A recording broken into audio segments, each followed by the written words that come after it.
నమస్తే ఫ్రెండ్స్, నేను మీ Shravani. Welcome back to Shravani's kitchen. ఈరోజు మన శ్రావణీస్ కిచెన్లో మరింత రుచిగా, ఆరోగ్యంగా బాదం సూప్ని ఈ వీడియోలో మీతో షేర్ చేసుకోబోతున్నానండి. కూల్ వెదర్కి కమ్మడి రుచిగా ఇలా హాట్ సూప్ చేసి పెట్టాలి కానీ క్షణాల్లో అయిపోతుంది. నేను ఇదివరకే చేసిన జింజర్ గార్లిక్ సూప్ని మన ఫ్రెండ్స్ అందరూ చాలా బాగా ఇష్టపడ్డారు. చాలా మంది ట్రై చేసి మంచి ఫీడ్బ్యాక్ కూడా ఇచ్చారండి. మీరు ఈ జింజర్ గార్లిక్ వీడియో మిస్ అయ్యి ఉంటే డిస్క్రిప్షన్లో లింక్ పెడతాను, ఒకసారి చూడండి. నేను ఈ జింజర్ గార్లిక్ వీడియో చూసుకొని మరింత హెల్దీగా మీకు మంచి సూప్ రెసిపీని అందించాలని ఈ బాదం సూప్ని ఇంట్లో ట్రై చేశాను. ఇంట్లో వాళ్ళు చాలా బాగా లైక్ చేశారు. అందుకే ఈ వీడియోని మీతో కూడా షేర్ చేసుకుంటున్నాను. సూప్ టేస్ట్ అయితే 100కి 100% అందరికీ నచ్చేస్తుంది, అంత బాగుంటుంది. మరి ఆలస్యం చేయకుండా ఈ ఆల్మండ్ సూప్ని చిటికెలో ఎలా చేసుకోవాలో ఇప్పుడు చూసేద్దాం రండి. ముందుగా స్టవ్ ఆన్ చేసి ఒక ప్యాన్లోకి 1 కప్పు నీళ్ళను తీసుకోండి. సో ఇలా తీసుకున్న నీళ్లు చక్కగా వేడి మరగడం స్టార్ట్ అయ్యేంత వరకు వేడి చేయండి. నీళ్లు ఇలా చక్కగా వేడయ్యాక ఇందులోకి ఒక 20-22 వరకు బాదం పప్పు పలుకుల్ని తీసుకోండి.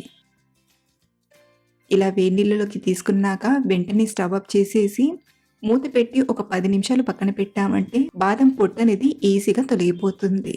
మనం ముందే ప్లాన్ కొద్దుంటే ఒక 4-5 గంటలు నానబెట్టైనా తీసుకోవచ్చు.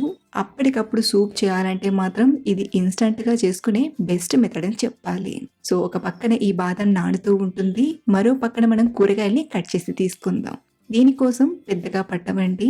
ఒక 3 బీన్స్ని, చిన్న క్యారెట్ని తీసుకొని సన్నగా తరిగి తీసుకోండి. వీటితో పాటు ఒక చిన్న ఉల్లిపాయలు సగంలో సగం వరకు అంటే 1/4 పార్ట్ వరకు తీసుకొని ఉల్లిపాయని కూడా ఇలా సన్నగా తరిగి తీసుకోండి. ఇక్కడ నేను సింపుల్గా క్యారెట్, బీన్స్, ఉల్లిపాయతో చేసిస్తున్నాను. మీరు కావాలంటే ఇంకా ఇందులోకి స్వీట్ కార్న్ని, క్యాబేజీ తురుమునైనా తీసుకోవచ్చు. ఇప్పుడు రోట్లోకి ఒక 7-8 వెల్లుల్లిపాయల్ని, 1/2 ఇంచ్ అల్లం ముక్కను తీసుకొని మెత్తగా దంచండి. ఇలా ఫ్రెష్ అల్లం వెల్లుల్లి పేస్ట్ వేస్తే సూప్ మంచి రుచిగా ఉంటుంది. దీన్ని కూడా ఇలా మెత్తగా దంచి రెడీగా పక్కనుంచుకోండి. ఇప్పుడు స్టవ్ ఆన్ చేసి కడాయిలోకి 1-2 టీ స్పూన్ల నెయ్యిని తీసుకోండి. ఇక్కడ నేను మొత్తం నెయ్యినే వాడుతున్నాను. మీరు కావాలంటే 1 స్పూన్ నూనెను, 1 స్పూన్ నెయ్యినైనా తీసుకోవచ్చు. ఇన్ కేస్ మీకు నెయ్యి ఫ్లేవర్ వద్దనుకుంటే మొత్తం నూనెతో అయినా చేసుకోవచ్చు.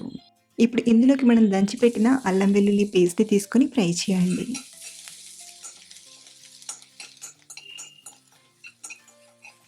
ఇది ఇలా కాస్త ఫ్రై అయ్యాక ఇందులోకి కట్ చేసి పెట్టిన ఉల్లిపాయ ముక్కల్ని తీసుకొని ఫ్రై చేయండి.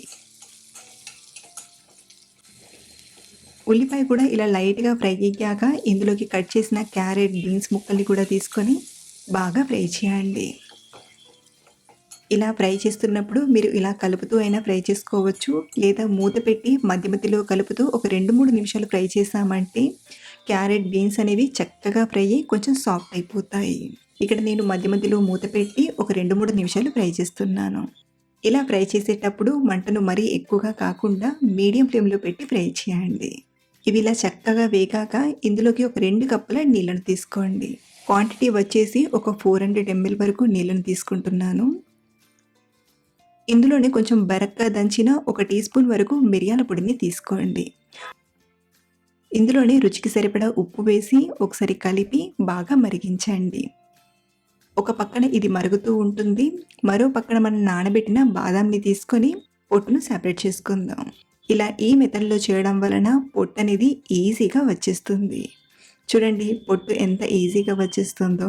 మనం ఎక్కువసేపు నానబెట్టిన బాదం పైన పొట్టు తీయాలంటే కొంచెం టైం పడుతుంది, కానీ ఈ మెథడ్లో నానబెట్టిన బాదంపై పొట్టు అనేది ఈజీగా వచ్చేస్తుంది. సో ఇలా అన్ని బాదంపై ఉన్న పొట్టును తీసేసి మిక్సీ గిన్నెలోకి తీసుకోండి. ఇప్పుడు ఇందులోనే కొంచెం కొంచెంగా నీళ్లను వేస్తూ బాదాంని మెత్తగా గ్రైండ్ చేయండి. మరి నీళ్లను ఒకేసారి వేసినా బాదం సరిగ్గా నలగదు, కాబట్టి ఒక 1/2 కప్పు వరకు నీళ్లను కొంచెం కొంచెంగా వేస్తూ మెత్తగా ఇలా గ్రైండ్ చేసి తీసుకోండి.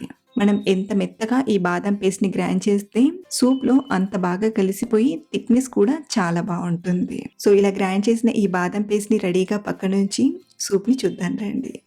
సూప్ కూడా మరో పక్కన చక్కగా మరుగుతుంది కదా. ఇప్పుడు ఇందులోకి మనం గ్రైండ్ చేసిన బాదం పేస్ట్ని తీసుకొని ఒకసారి కలిపి మంటను మీడియం ఫ్లేమ్లో పెట్టి మధ్య మధ్యలో కలుపుతూ ఒక 3 నిమిషాలు మరిగించామంటే మనకు సూప్ తయారైపోయినట్లే. ఇలా మరిగేటప్పుడు కొంచెం పైన నురుగు అనేది వస్తుంది. దాన్ని తీసేయాల్సిన అవసరం లేదండి. ఇలాగే కలుపుతూ ఒక 3, 4 నిమిషాలు మరగబెడితే సరిపోతుంది. 3 నిమిషాల తర్వాత చూపిస్తున్నాను.